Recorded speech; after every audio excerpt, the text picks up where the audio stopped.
네, 리더님들 이제 2교시 강의를 시작해 보도록 하겠습니다. 2교시 강의는 YMA 강의 시간인데요. 그 전에 제가 강사님을 소개시켜 드리도록 하겠습니다. 강의를 굉장히 똑부러지게 잘해주시는 리더님이시거든요. 굉장히 멋있고 스마트하신 리더님이십니다. 네, EDC 김성수 리더님을 무대 위로 모시겠습니다. 큰 박수 부탁드리겠습니다.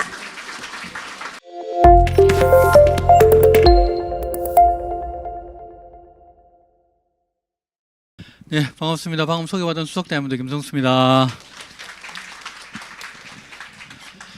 예, 입가하신 분 입가 축하드리고 환영합니다.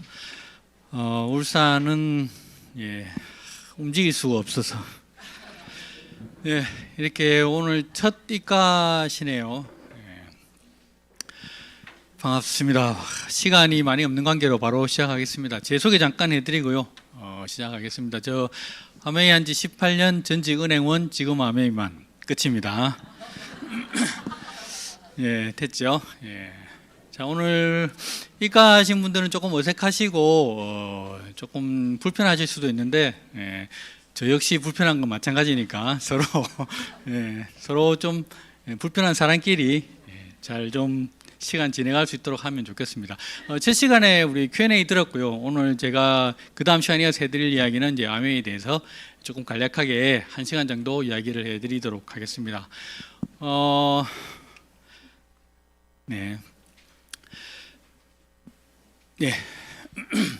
자, 시작하겠습니다. 사실 이건 예담입니다만 사실 이곳 강의장이 조금 꺼려지는 장소이긴 합니다. 왜냐하면 예전에는요, 제가 전국에 이런 지금 DBC가 열리잖아요. 전국에 DBC가 열리고 우리 OM도 있고 하는데, 예전에는 저희도 이제 강사를 많이 하다 보면 강의를 이렇게 쭉 강의안을 만드는데 한 번 만들면 전국 돌 때까지 한 1년을 써먹거든요.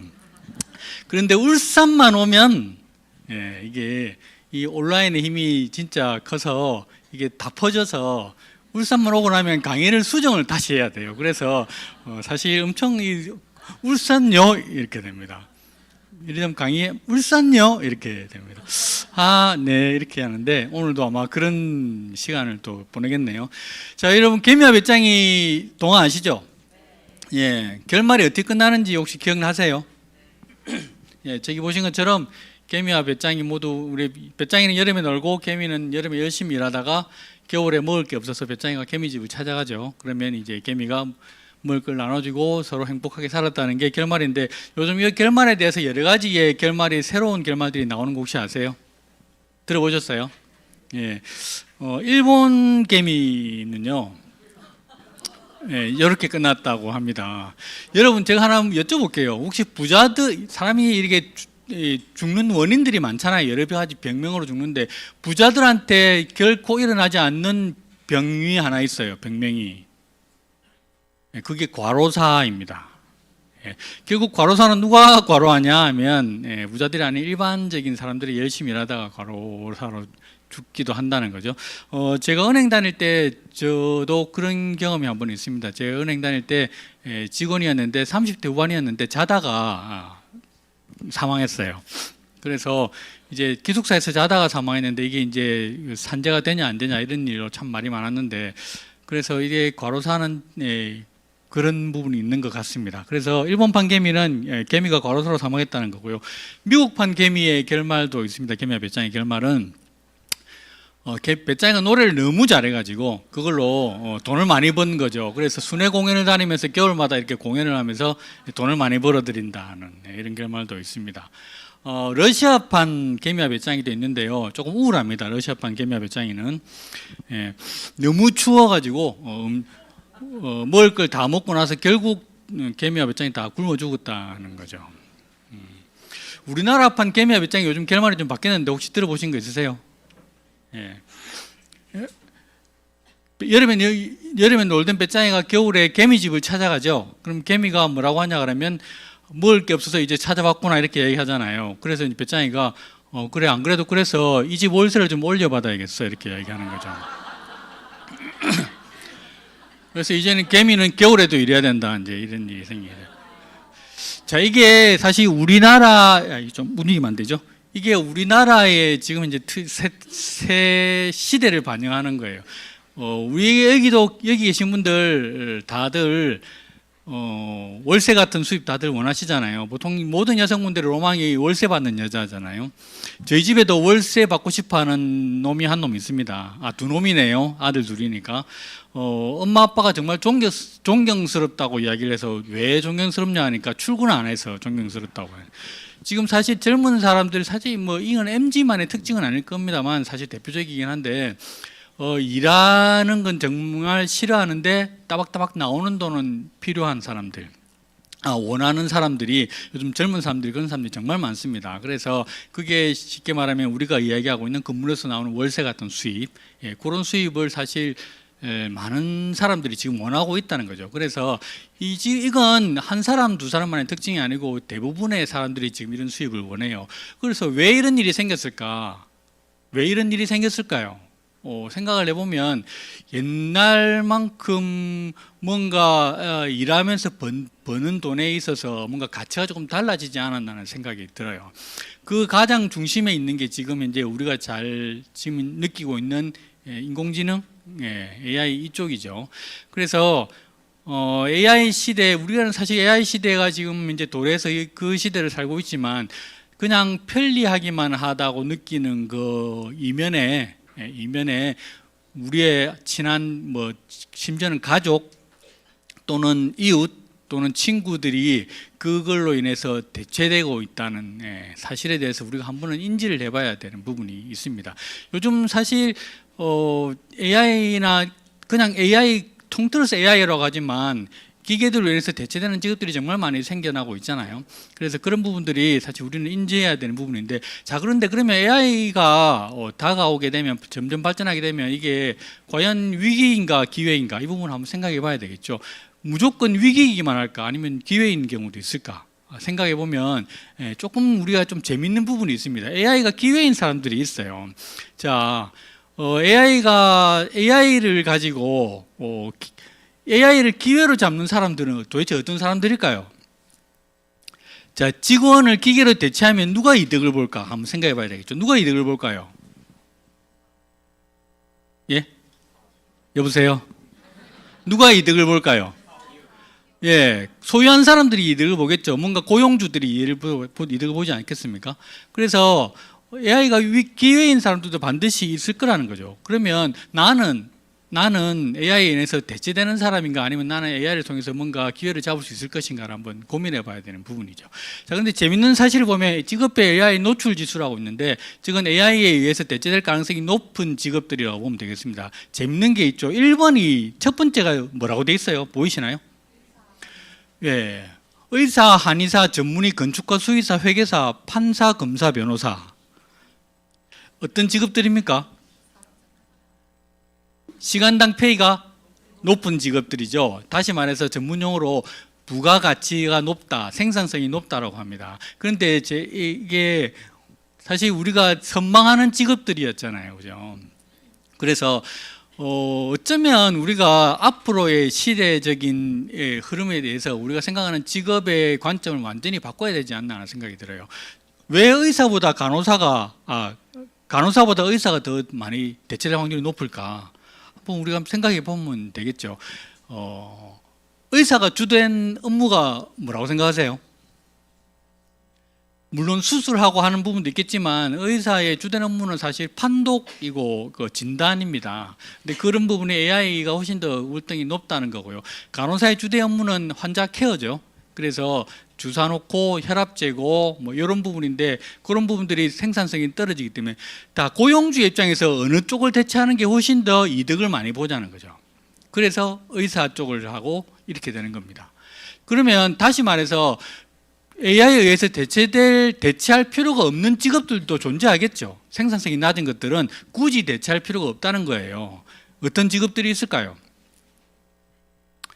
우리 단순히 보는 우리 편의점에서 알바하시는 분들, 그 다음에 좀 극단적으로 얘기하면 인형 눈알 꿰는 직업이라고 하는데, 인형 눈알 꿰는 일은 인형 눈알 하나를 꿰면 1원 받거든요. 그럼 100개를 꿰면 100원을 받는 거죠. 이건 굳이 AI로 대체할 필요가 있다 없다? 없는 거죠. 그래서 이 말은 무슨 말이냐면 결국은 AI가 대체되고 나면 남아있는 직업들은 어떤 직업들이냐면 최저 시급의 일들만 존재하게 될 거다라고 합니다. 이게 우리가 맞이하게 될 세상이에요.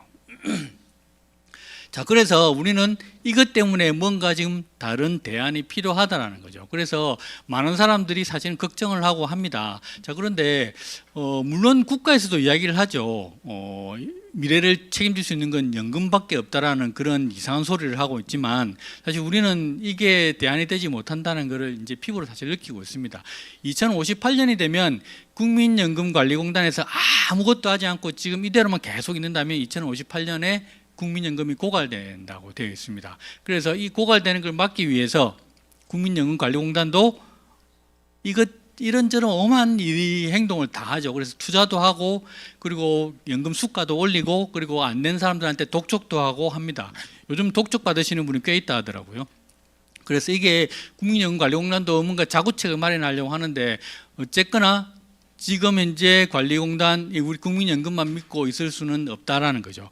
그래서 우리 1인당 생애주기 적자 그래프가 있는데 이 그래프에서 초반에 있는 이 적자 구간은 사실 우리가 부모님의 밑에서 생활하는 거기 때문에 부모님의 도움을 받아서 이 부분을 해결하지만 나중에 흑자로 전환되어다가 적자가 다시 나타나는 구간이 있죠. 이 구간은 우리가 직장을 그만두고 나오는 때부터입니다. 이 적자 구간을 우리가 해결하기 위해서 뭔가 다른 수입 곡선이 필요하다는 거죠. 근데 그 수입 곡선을 언제부터 시작해야 되냐? 지금부터 시작해야 된다는 거예요. 그래서 지금 이제 많은 사람들이 직장인의 절반 이상이 부업을 고려하고 있거나 하고 있다고 합니다. 이게 지금 우리가 맞이하게 될 세상이라는 거죠. 그래서 워렌 버핏도 이야기를 이렇게 합니다. 한 가지 수입원에만 의존하지 말고 여러 가지 다양한 수입원을 만들어라고 하죠. 이게 우리에게 주어진 숙제예요. 지금 우리한테 들어오는 돈이 들어오는 날이 한 달 중에 며칠 있냐는 거죠. 한 달에 몇 번 돈이 들어올까요, 우리? 한 번 들어오세요? 그죠? 거의 한 번 들어오죠? 예. 그러니까 이 부자들은 이 돈이 들어오는 날짜가 한 하루가 아니고 여러 날이라는 거죠. 그래서 수시로 돈이 들어오니까 통장에 돈이 얼마 있는지를 사실은 체크하지는 않는 거죠. 우리는 통장에 돈 얼마 있는지 잘 알죠. 예. 출금할 때 출금 한도 부족 이렇게 뜨면 안 되니까 잘 확인해야 되잖아요. 그래서 우리는 정확하게 알고 있습니다. 우리는 빚이 얼마 있는지 잘 모르죠. 예, 생각하면 골치 아프니까 뭐 대충 얼마 있겠지라고 그냥 넘어가잖아요. 그래서 이게 다양한 수입원을 만들어야 되는 이유가 사실 이 사람도 이렇게 부자라는 이 사람도 그렇게 이야기를 하고 있는데 우리 역시도 그런 수입을 만들기 위해서 조금 움직여야 되지 않냐는 거죠. 자, 그래서 어떻게 준비해야 되냐 그러면 제가 참 많은 이야기를 하고요. 제가 아메리를 봤을 때 관심을 가졌던 부분이 이 부분입니다. 제가 사실 많은 사람들이 지금 현재 추가 수입원이 필요하고 뭔가 일이 필요하고 뭔가 다른 일을 해야 된다는 것까지는 요즘 인지를 해요. 자, 그런데 그 인지에서 행동하는 그 방법이 있어서 제가 항상 만나는 사람들한테마다 이야기를 합니다만 이게 단순히 지금 현재 수입을 증가시킨다고 이게 해결되는 부분일 거였으면 이런 일 필요가 없는 거죠. 그런데 결국은 수입을 증가시킨다고 해서 해결되는 문제가 아니라는 걸 제가 만나는 분들한테마다 이야기를 하거든요. 무슨 말이냐면 소득을 증가시키려고 애쓰다 보면 결국 그 소득도 멈추는 시기가 온다는 거죠. 그래서 지금 우리가 하고 있는 일, 결국 이 노동을 해야만 나오는 돈, 우리가 버는 돈에 익숙해 있잖아요. 그러니까 일을 해야만 뭔가 몸을 써서 벌어들인다는 거예요. 우리는 인지해야 되고 있다 보니까 돈을 받으려면 몸을 움직여야 된다고 생각하죠. 뭔가 일을 해야 된다고 생각하는데 그 관점을 좀 깨보자는 거죠. 왜? 그것도 결국은 멈추거든요.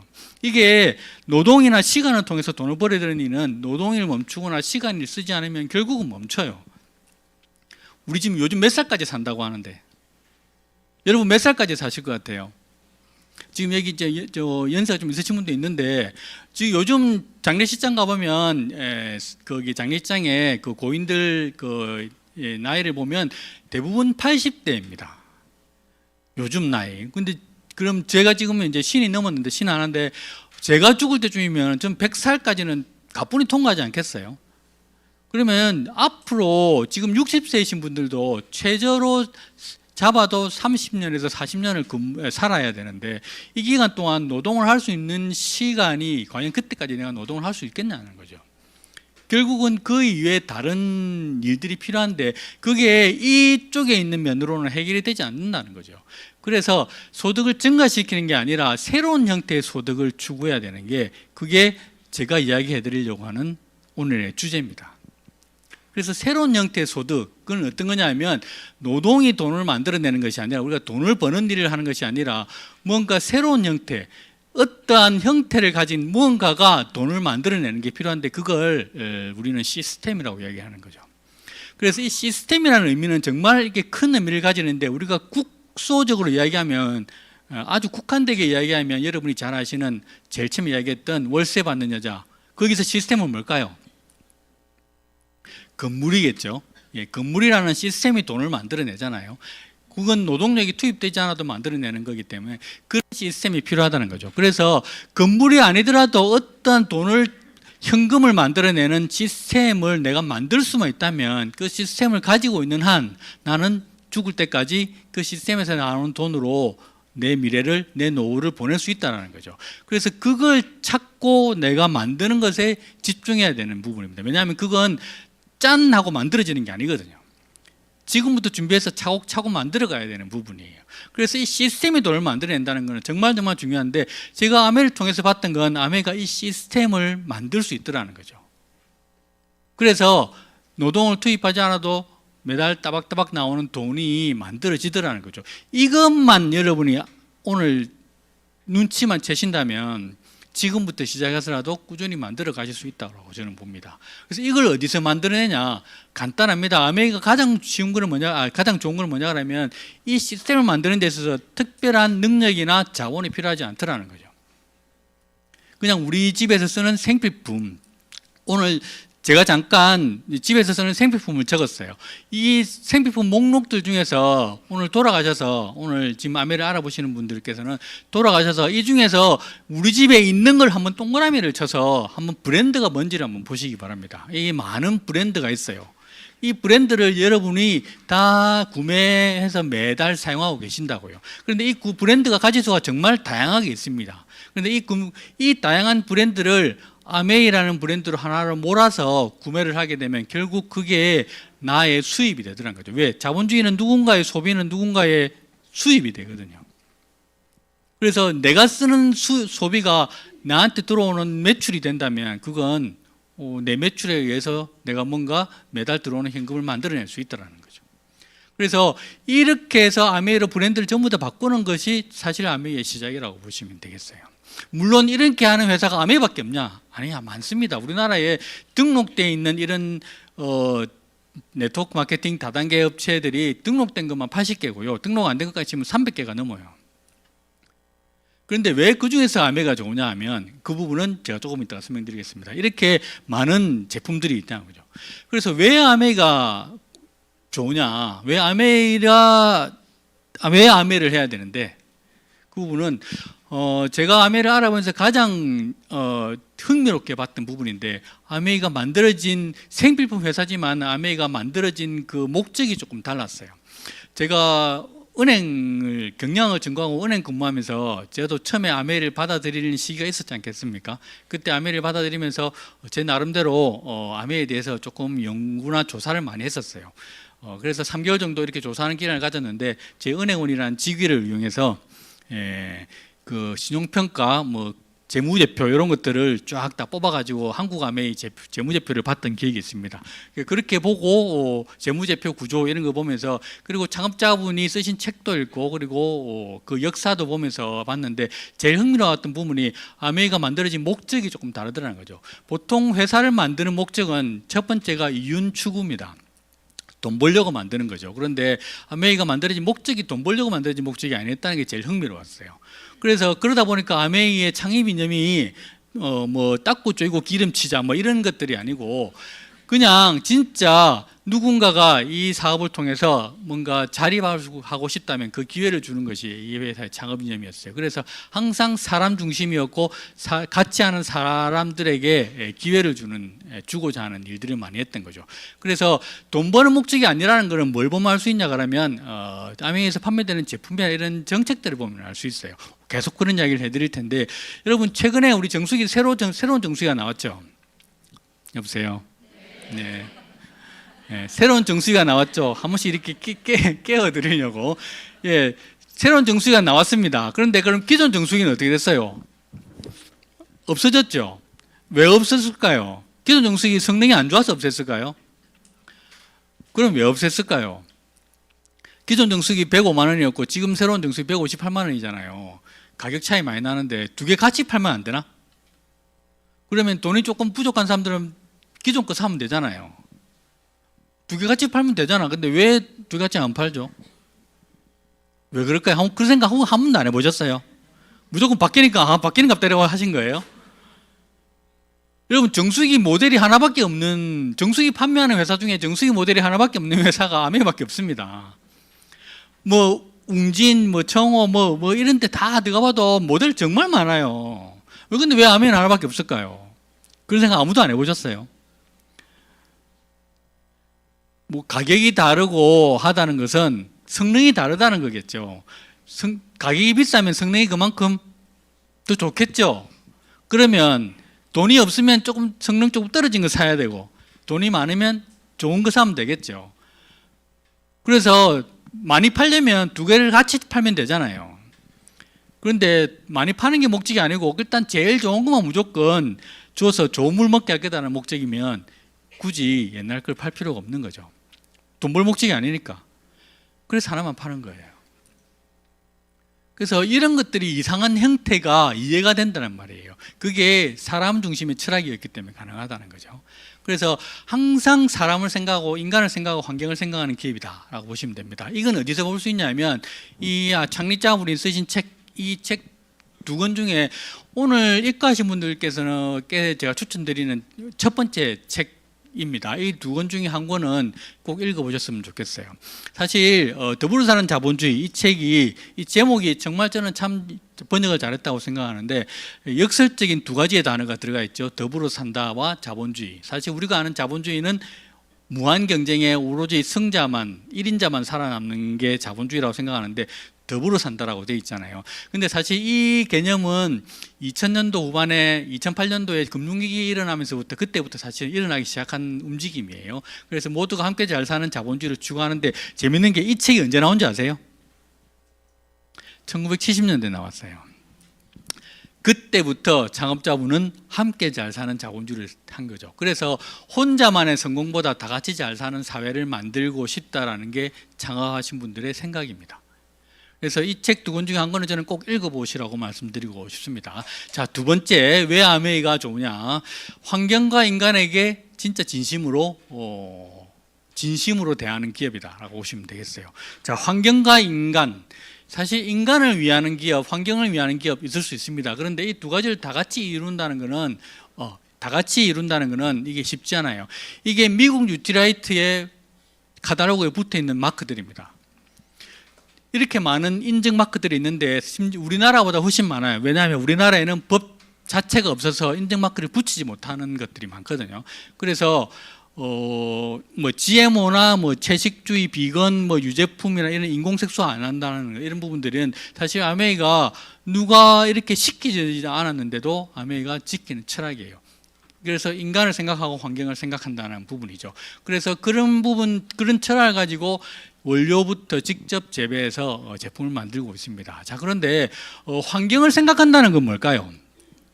환경을 생각한다, 인간을 생각한다, 참 많습니다. 제가 참 답답한 부분 중에 하나가 가끔씩 이렇게 제가 소비자를 만나러 가다 보면 세제 이야기하고 뭐 환경 이야기하고 가다 보면 이런 분들이 있어요. 만들어 쓰시는 분들이 있어요. 혹시 만나신 적 있나요? 비누를 직접 만들어 쓰신다거나 세제 직접 만들어 쓰신다는 분이 있어요.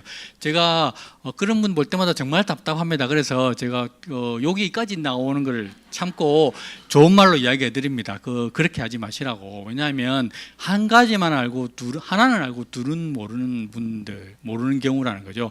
자, 우리 사회 시간으로 한번 돌아가 봅시다. 녹조가 왜 생길까요? 고등학교 다 졸업하셨죠? 예. 녹조가 왜 생기죠?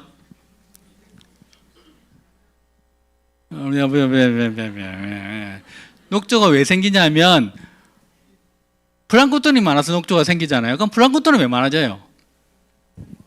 영양이 많아서. 좋습니다. 영양이 많아서 생겼어요. 그럼 영양은 왜 많아졌을까? 바닷속에 영양이 많단 말은 영양분이 많다는 거예요. 영양분이 갑자기 많아졌을까? 누가 넣었겠죠? 누가 넣었을까요? 가정에서 다 보냈어요. 어떤 것들을? 세제 아니고 영양분을 넣었다니까? 여러분 먹다 남은 것들 버린 거죠. 음식들.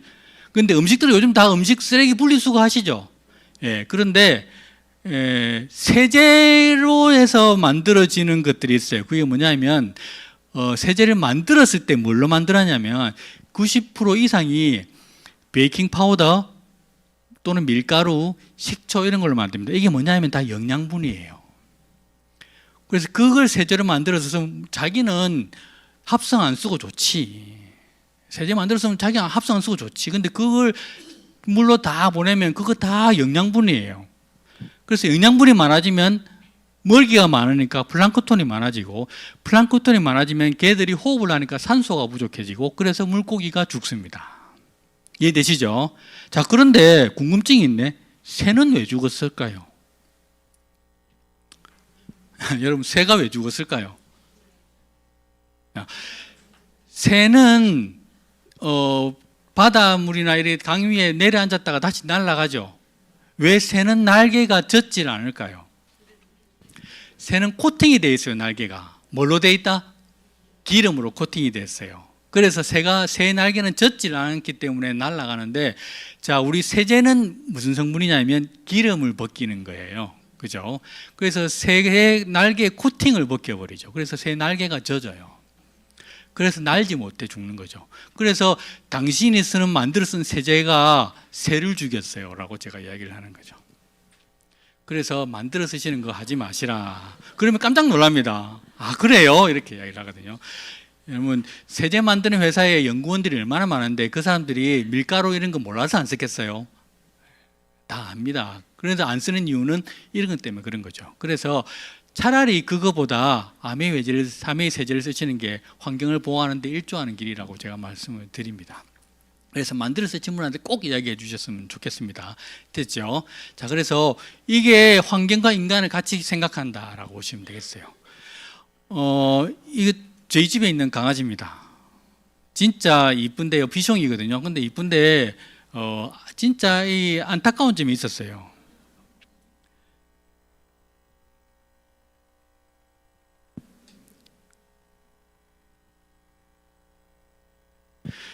저희 눈물 자국이자 너무 안타까운 거예요.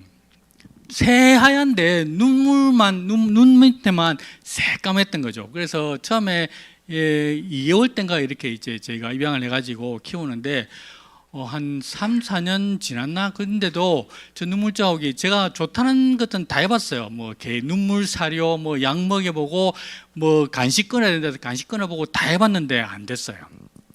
그런데 어느 날 이게 어떤 성분이 때문에 그렇다는 것을 알게 되고 그 성분이 몸에 들어가서 이게 해독이 안 돼서 그렇다는 걸 이야기를 들었어요. 그러면서 거기에 관련된 영양제를 추천해 주더라고요. 그래서 그걸 먹이려고 하다 보니까 저 언뜻 생각이 들었는데 이 성분 들어있는 거 뉴트라이트도 있는데 이 생각이 들더라고요.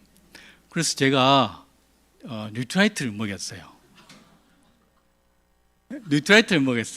거기에 그 주된 세 가지를 먹였거든요.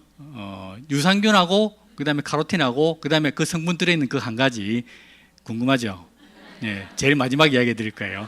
그래서 그 세 가지를 먹였어요. 그랬더니 2주 만에 효과가 나는 거예요. 그래서 지금 어떻게 됐냐? 이렇게 됐어요. 진짜 이렇게 됐어요. 뉴트라이트 먹였어요. 제가 그런데 그걸 먹인 집 개는 계속 까맸어요. 다른 집에서. 근데 제가 뉴트라이트 먹였더니 이렇게 됐어요. 그래서 지금 새하얀 개가 됐어요. 신기하죠? 제가 그 어떤 걸 해봐도 안 됐는데 뉴트라이트 먹였는데 되더라고. 궁금하시죠, 제품? 맨 마지막에 이야기 드릴게요. 끝까지 졸지 않고 들으셔야 됩니다. 제 마음에 따라서 여러분 조시는 분 있다 그러면 제가 그냥 갈 수도 있습니다. 그래서 인간과 환경에게도 진심이지만 동물에게도 진심이더라. 이게 왜 이게 가능하냐? 뉴트라이트 과학이 진짜 대단하거든요. 제가 그래서 이거 말고도 제가 사례 또 있어요. 근데 그건 사람에 대한 사례라서 차마 녹화가 될 거기 때문에 차마 제가 그분의 프라이버시 관계상 이야기를 해드릴 수 없어서 그 부분을 뺐습니다. 그래서 진짜 이 한번 경험해 보시면 이 제품의 우수성은 진짜 깜짝깜짝 놀랍니다. 자, 그래서 이런 정신을 가지고 환경과 인간에게 진심입니다. 그 어떠한 것도 넣지 않겠다는 철학이 있어요. 그게 심지어는 제품이 불편하게, 그 제품의 성질이 뭔가 조금 불편해져도 안 듣겠다는 거죠. 동남아에서 자꾸 굳어요, 세제가. 그래서 안 굳는 응고 방지 관련된 걸 조금 넣어달라고 요청을 했는데 아메이가 안 하겠다고 했죠. 그러면서 그게 불편하면 환불해라고 이야기를 하는 게 아메이랍니다. 그래서 이 철학만큼은 이 원칙은 진짜 대단한 거라고 보시면 되겠어요.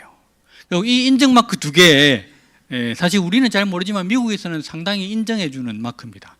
그래서 미국 환경보호국의 인증을 획득했다는 것은 진짜 이건 믿고 쓰셔도 된다는 거거든요. 그래서 환경보호 특별할 거 없습니다. 그냥 아메이 제품 쓰시는 게 환경을 보호하는 길이다라고 생각하시면 되겠어요. 자, 세 번째, 사업자와 소비자에게도 정직한 기업입니다. 그래서 저는 처음 이렇게 알아보신 분이라면 반품 제도를 한번 꼭 경험해 보시라고 말씀드리고 싶어요. 90일 이내에 써보고 만족스럽지 않을 경우에 100% 환불을 받을 수가 있습니다. 묻고 따지지도 않고 환불을 받습니다. 제가 그래서 이거 관련된 예전에 청정기를 자꾸 딴 이야기하면 시간이 지나겠는데, 자, 청정기를 구매를 했는데 제가 멀리 다른 지역으로 갖다 줘야 되는 건데 모르고 픽업을 했어요. 그래서 찾아서 보내려니까 이 사이즈가 너무 크잖아요. 그래서 이거 택배 보내려니까 돈이 너무 많이 들더라고. 그래서 반품하고 택배를 다시 주문을 했었죠. 그래서 반품하려고 들고 왔는데 청정기예요, 전자제품. 포장도 안 뜯었어, 그대로예요. 그래서 이거 반품했는데 혹시 이거 반품하면 새로 파십니까? 물었더니 폐기한다더라고요. 전자제품이고 뜯지도 않았어요, 포장도. 그런데 이걸 반품하니까 폐기한대요. 아니, 이거 너무 아까운데 뜯지도 않았는데 그래도 반품해요 하니까 반품한대요. 그럼 이거 직원가로 뭐 이렇게 싸게 넘기시거나 그렇게 하면 안 됩니까?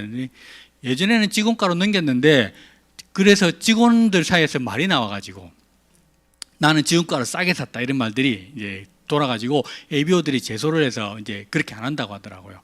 그러면 뭐 기부단체나 이런 데 통해서 고아원이나 이런 데 기부하시면 안 되냐 그랬더니 그것도 기부하는데 절차가 많이 까다롭대요. 그래서 저희랑 폐기한다고 하더라고요.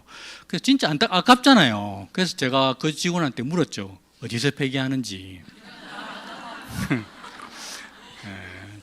중북 음성에서 어디 폐기한다더라고요. 그래서 제가 한번 날을 잡아서 한번 가볼까 지금 생각 중입니다. 혹시 저랑 같이 가실 분 있으면. 그래서 이게 너무 아깝잖아요. 그래서 이건 제품 낭비다. 그래서 이거 폐기하지 않을 방법을 조금 어떻게 해달라 그랬더니 이게 바코드가 찍혀서 출하돼 버리면 폐기를 무조건 해야 된대요. 그러면 그렇게 되지 않은 거라도 조금 그냥 반품해서 쓸 수 있게 하자 우리 건의를 저희가 많이 했습니다, 다이아몬드들이. 그래서 요즘은 픽업 찾지 않은 거는 반품이 되면 다시 판매가 됩니다. 그래서 픽업 걸었는데 안 찾고 바로 반품하는 거 있죠. 그거는 다시 판매가 돼요. 그래서 근데 찾아버리면 폐기라고 보시면 되겠습니다. 그래서 이런 부분 진짜 환불에 대해서는 소비자 만족 보증에 대해서는 진짜 탁월하다라고 보시면 되겠고요. 자, 그럼 사업자는요? 사업자도 여러분 회원가입했는데 네트워크 마케팅 또는 다단계 회사 중에 회원가입했는데 6개월 동안 안 썼다고 자동 탈퇴시켜버리는 회사는 아메이밖에 없습니다. 그리고 매출을 많이 올렸는데 이게 정상적으로 매출 올린 게 아니라고 해서 회사가 매출에 대한 부분을 인정을 보류하는 회사도 아메이밖에 없어요. 그래서 과도하게 제품을 실적 때문에 제품을 많이 구매한 경우는 회사에서 메일이 와요. 과도하게 매출이 많이 일어났는데 이걸 혹시 실적 때문에 쉽게 말하면 사재기 한 게 아니냐라는 식으로 문의가 오죠. 그래서 아니다, 나 소비자들한테 다 전달했다라고 이야기하면 그러면 소비자들한테 전달한 내역서를 적어서 보내라고 합니다. 그게 보내지 않으면 핀 인정을 하지 않습니다, 아메이가. 그리고 만약에 무리하게 작업을 했을 경우에 재고 반품이라는 게 있어요. 그래서 그걸 반품을 하시면 받아주겠다고 하는 거죠. 그래서 어떤 회사가 매출이 올랐는데 그걸 인정하지 않고 다시 돌려달라고 하는 회사가 어디 있냐 말이죠. 그래서 정직하게 신뢰를 지켜서 착실하게 이렇게 사업을 해라는 거죠. 그래서 사업자에게도 소비자에게도 그렇게 정직하게 하는 기업이다라고 보시면 되겠어요. 그리고 시장을 선도합니다. 지금 1세대는 세제 만드는 회사였고 2세대는 생필품 만드는 회사였으면 지금 이제 바이오 회사로 거듭나고 있죠. 그래서 요즘 아메이의 키워드는 웰빙과 웰다잉이라고 보시면 되겠어요. 그래서 우리가 하는 일은 이제는 건강 컨설팅, 내 주변의 모든 사람들에게 태어나서부터 죽을 때까지의 그 건강을 케어해주는 회사라고 보시면 되겠어요. 그리고 우리에게 멋진 또 기회를 주는 기업이기도 하고 상생을 추구하는 기업입니다. 시간 너무 짧네요. 원포원 프로젝트라고 있습니다. 여러분이 좋아하시는 원포원 제품 아시죠? 우리 간장, 쌈장, 고추장, 김, 미역 이런 것들, 커피 이런 것들은 대부분 다 국내 기업들이 생산하는 제품인데 그걸 아메이가 판매를 하고 있죠. 자, 그런데 쉽게 말하면 하청업체하고 같은 개념이라고 보시면 되겠죠. 이게 제품을 받아서 판매를 하니까. 그런데 우리나라의 하청업체와 이런 대기업과 하청업체의 구조는 사실 대기업이 갑이란 말이에요. 그래서 제가 재무제표 처음에 봤다고 말씀드렸죠. 그 재무제표 봤을 때 제가 제일 특이하게 생각했던 부분이 그 재무제표 부분 중에 뭐 부채도 있고 자산도 있고 뭐 많은데 그 중에 단기 부채라고 했어요. 그 단기 부채가 뭐냐면 모든 대기업은 단기 부채를 가지고 있거든요. 왜냐하면 하청업체한테 줘야 되는 자금을 보통 음으로 끊어주기 때문에 30일 음, 60일 음 이렇게 끊어주잖아요. 근데 아메이 재무제표를 봤는데 단기 부채가 없는 거예요.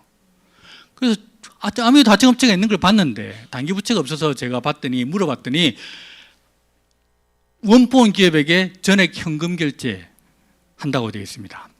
근데 결제일이 추석이다, 명절 끼어 있다 그러면 전날 지급한다고 되어 있어요. 이건 중소기업에서는 아주 좋은 조건이에요. 그래서 중소기업, 우리는 잘 모르지만 중소기업들 사장들 사이에서는 원포원 정말 인기 있습니다. 그리고 여기 들어가려고 얼마나 많이 노력하는지 몰라요. 그래서 우리 대기업뿐만 아니라 하청업체 기업들, 그러니까 같이 협력업체 기업들에게도 같이 다 잘 될 수 있도록 그런 행동을 한다는 거고요. 그 다음에 국내 기업의 해외 진출도 지원합니다. 여러분이 잘 쓰시는 우리 수세미 있죠? 철수세미. 그거 지금 전 세계적으로 코어 제품이잖아요. 미국 아메이도 있고, 호주 아메이도 있고, 일본 아메이도 다 있는데 그거 우리나라 중소기업이 만든 제품이라는 거죠. 그래서 너무 잘 베껴서, 우리나라 그렇게 때려 잘 베낀다네요. 너무 잘 베껴서 그걸 전 세계에 이렇게 수출하고 있는 거죠. 그래서 그런 것도 주도하고 있는 게, 그래서 혼자만 잘 사는 게 아니라 같은 기업들 모두도 다 같이 상생을 추구하는 기업이 아메이다. 그리고 우리에게 이런 경제적인 자립의 기회도 준다라는 게 아메이의 특징입니다. 그래서 아메이가 최고라는 거고요. 그럼 아메이에서도 지금 우리가 있는 곳이, 우리 팀이 이글드림 그룹인데 왜 이글드림 그룹이 잘 성장하고 잘 되느냐? 그 첫 번째는 시스템입니다. 아까 제가 말씀드렸죠, 초반에. 시스템이 돈을 만들어내는 구조에서는 시스템이 정말 중요하다는 건데, 그럼 시스템에서 뭐가 일어나느냐? 무슨 일이 일어나길래 시스템이 그렇게 중요하냐 그러면, 시스템에서 일어나는 일은 복제가 일어납니다. 여러분, 제일 처음에 제가 보여드렸던 표 중에 사업가와 투자가가 있었어요. 그래서 사업가의 시스템은 뭐냐 그러면, 나와 똑같은 일을 하는 사람들이 계속 생길 때 나는 노동으로부터 자유로워진다는 의미거든요. 그래서 나와 똑같은 일을 하는 사람들이 계속 생기는 걸 어디서 생기느냐 하면 시스템에서 만들어낸다는 거죠. 그리고 투자가는 그 시스템을 돈 주고 사는 거고요. 그러면 이 시스템이 나랑 똑같은 일을 하는 사람들이 만들어져야 되는데 그 시스템을 어떻게 돌리느냐는 거죠. 그 시스템이 이그드림이 탁월하게 좋다는 겁니다. 그래서 이 시스템에서 들어와서 복제만 되면 나는 그 복제를 통해서 경제적으로 자유로운 그리고 시간적으로 자유로운 인생으로 갈 수 있다는 거죠. 이 시스템의 힘이 내가 매달 따박따박 나오는 돈을 만들어낼 수 있다는 거고, 그리고 이 시스템을 돌리는 사람들, 이 사람들의 팀워크의 이글드림이 그룹 중에 가장 좋다라고 저는 자부합니다. 그래서 여러분도 지금 들어간 이 시스템, 넘어왔네요. 여러분이 들어간 이 시스템 지금 3단계에 들어와 있습니다. 그러면 내가 뭘 하면 되냐 그러면 이 시스템을 통해서 다음 단계로 가서 배워 나가면 되고요. 내가 누군가를 초대해서 그 아래 시스템으로 초대해서 안내하면 된다는 거죠. 그렇게 해서 내가 복제가 되고 나랑 똑같은 일을 하는 사람들이 계속 생길 때 이 커지는 힘의 위력은 타의 추종무불하게 진짜 상상을 못지않게 추월하거든요. 이게 커집니다. 그래서 지금 이제 곧 다시 한국화면에서 굿모닝 붐을 지금 일으킵니다. 그리고 1월부터 지금 굿모닝이 시작될 텐데, 자, 이 복제의 위력이 어떻게 되는, 얼마나 되는지를 제가 조금 보여드리려고 해요. 그래서 굿모닝 한번 다 경험해 보셨죠? 굿모닝은 뭐냐 그러면 아침에 일어나서 우리 프로테인과 유산균으로 그리고 물 한 잔과 이렇게 마시면서 내 건강을 관리하는 프로그램인데, 자, 그거를 나랑 똑같이 이 굿모닝 하는 사람들을 움직이면 안 되죠. 네, 요 정도 팀으로 만들어서 내가 굿모닝을 팀을 만들어서 굿모닝을 하고 있을 때 한 15만 원 정도 캐시백이 나오고요. 그러면 9% 정도가 되거든요. 자, 이 팀을 내가 계속 만들어서 굿모닝 캠페인을 하는 거죠. 그러면 이렇게 하다 보면 굿모닝의 효과가 나서 가족들이 같이 먹는 집이 나옵니다. 그러면 그런 집들을 계속 굿모닝을 하게 하면서 그들도 나처럼 팀을 만들게 하는 거죠. 자, 이 그림은 9% 브론즈 파운데이션이라는 그림이고요. 자, 이 그림을 해서 이들이 계속 건강관리를 하면서 굿모닝을 참여하게 하기 위해서는 내가 이들을 관리해야 됩니다. 그래서 이걸 관리하기 위해서는 내가 반드시 시스템에서 배워야 되는 부분이 있어요. 그래서 시스템에 조인되어서 이 팀을 만들어서 계속 관리하는 거, 이것만 계속 하는 거죠. 그리고 같이 먹는 이 사람들에게 그 팀을 만드는 법을 알려줘서 그들도 자기 팀을 만들어서 굿모닝을 하게 했을 때 그 늘어나는 효과는요, 커지는 효과는 내가 팀을 만든 것처럼 세 사람이 각자 팀을 만들어서 굿모닝을 꾸준히 하게 되면 내한테 매달 100만 원이 들어오고요. 그리고 이들도 각자 세 팀을 만들어서 굿모닝을 하게 하고, 나는 또 새로운 세 팀을 만들면 1년에 6천만 원 정도의 보너스가 됩니다. 뭘 했냐 그러면 그냥 굿모닝으로 계속 돌리고 있는 거죠. 나는 계속 새로운 팀을 만들고, 새로운 팀을 만드는 그 사람들도 또 자기만의 팀을 만들고, 그렇게 해서 계속 내가 해야 될 일을 하고 그가 해야 될 일을 했을 때, 어디서? 시스템 안에서 했을 때 늘어나는 수입의 효과는 점점점 커집니다. 이게 제가 지금 아메이 제품 전부 다 갖고 이야기했냐 하면 아니에요. 지금 프로틴하고 유산균 두 가지만 갖고 지금 얘기하고 있는 거예요. 그래서 뭐냐면 전부 다 각자 자기 팀을 만들어서 자기 팀을 계속 꾸준히 돌려서 운영을 하는 거죠. 건강관리를 하는 거죠. 그렇게 했을 때 이게 커지는 효과가 진짜 이게 복제의 힘이라는 거죠.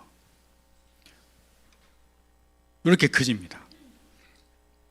그래서 굿모닝을 통해서만이라도 이렇게, 이게 복제가 뭐냐면 서로 각자 나랑 똑같은 일을 하는 사람들이 계속 생기는 거예요. 그렇게 했을 때 이렇게 커지는 거거든요. 이게 이론상으로만 이렇게 되지 가능하냐?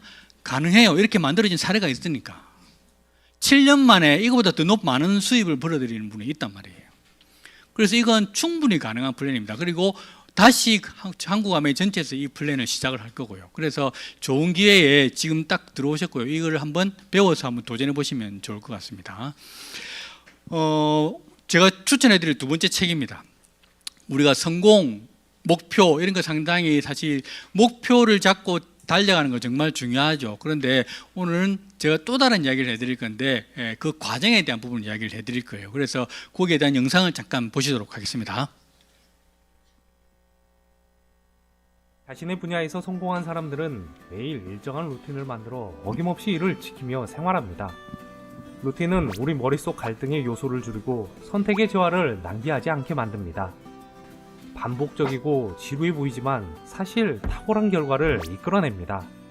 여러분에게는 어떤 루틴이 자리 잡고 있습니까?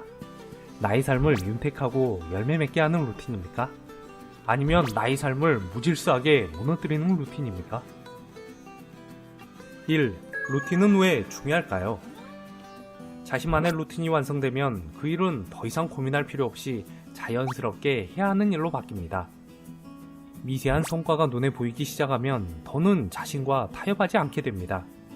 무엇보다 뒤를 돌아보면서 내가 왜 계획을 지키지 않았는지, 왜 여전히 똑같은 자리에 있는지 의아해하는 일도 사라집니다. 오늘 소개할 도서 스몰빅은 다음과 같이 말합니다. 3개월, 6개월 루틴이 만들어지면 매일 새로운 일과를 정해서 할 필요가 없어집니다. 그저 오늘 할 일만 생각하면 됩니다. 성공은 과정입니다. 뭔가를 바라고 다음 전략을 세우는 것도 중요하지만 그냥 성실하게 뭔가를 계속해 나가는 것이 본질입니다. 일단 바로 다음 걸음에 집중해 보세요. 2. 작은 성공이 핵심입니다. 작지만 빈번하게 반복되는 성공, 이것이야말로 진정한 선순환입니다. 루틴에 집중하는 것은 작은 성공을 지속적으로 맛보기 위한 과정입니다. 24시간을 만족스럽게 보내면 내일에 더 집중할 수 있습니다. 바로 이 과정에서 선순환이 일어납니다. 오늘보다 나은 내일이 만들어지는 것입니다.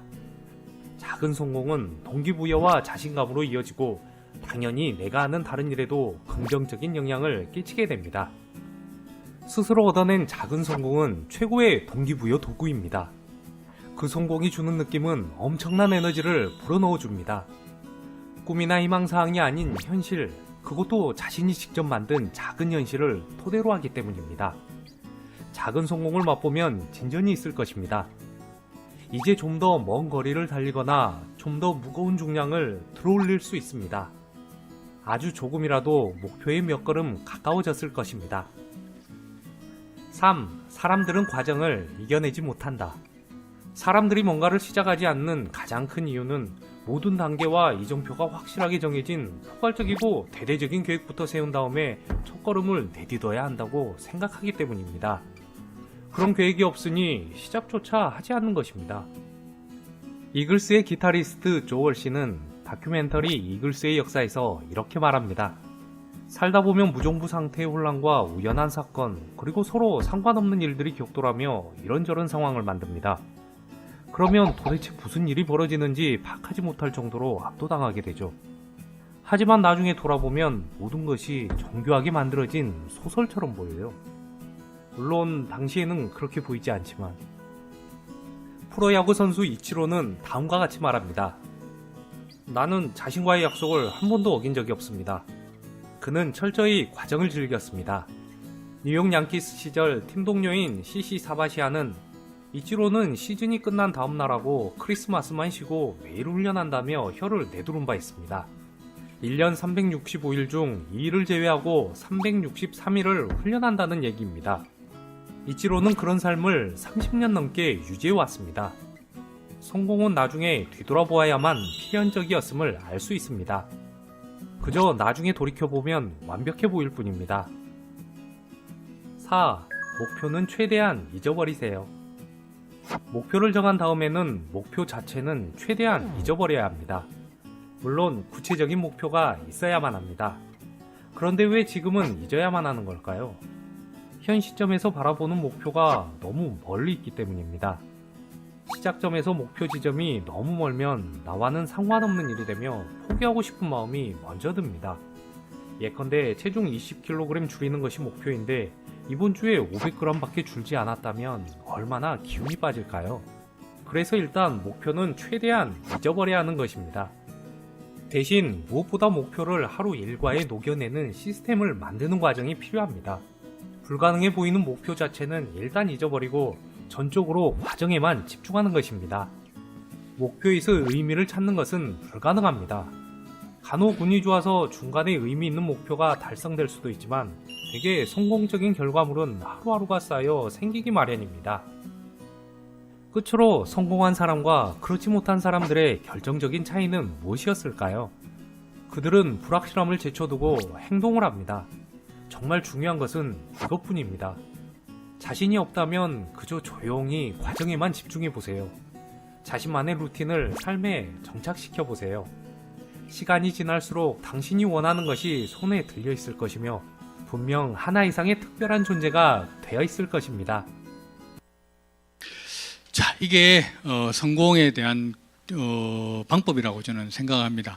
물론 여기서 많은 큰 돈을 벌고 싶어서 사실 시작을 하시지만 이게 너무 멀리 있을 경우에는 시작조차 하지 않거나 하다가 포기하는 경우가 정말 많거든요. 그래서 그렇게 하지 않기 위해서는 필요한 게 여러분만의 루틴을 잡으시는 거죠. 그래서 하루에 매일 뭘 하겠다라는 목표를 잡으시고 그 루틴을 정해서 그냥 꾸준히 기계적으로 비가 오나 눈이 오나 힘드나 뭐 아프더라도 그냥 꾸준히 그것만 하시는 거죠. 그게 결국은 되돌아보면 이것 때문에 내가 성공했다고 말할 수 있는 그 시간이 오거든요.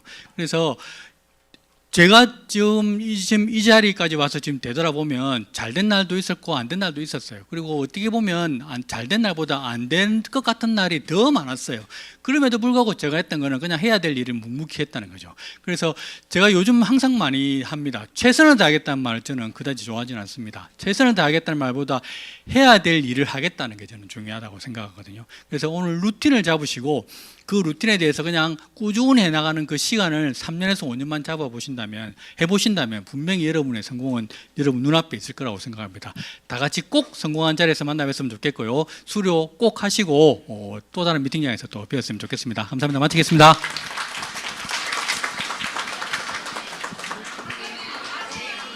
아, 강아지. 제 강의 내용은 별로 의미가 없군요. 네. 자, 강아지한테 밀렸네. 자, 그 성분이 해독을 해야 되는데 그 해독을 하는 기관이 간에서 해독을 해요. 근데 간의 기능이 떨어지면 그 해독을 하지 못하고 그게 눈으로 나온다고 되어 있어요. 그래서 뭘 하면 되냐? 간의 기능을 올려주면 되겠다라고 제가 생각을 한 거죠. 그래서 제가 뭘 줬을까요? 마치겠습니다.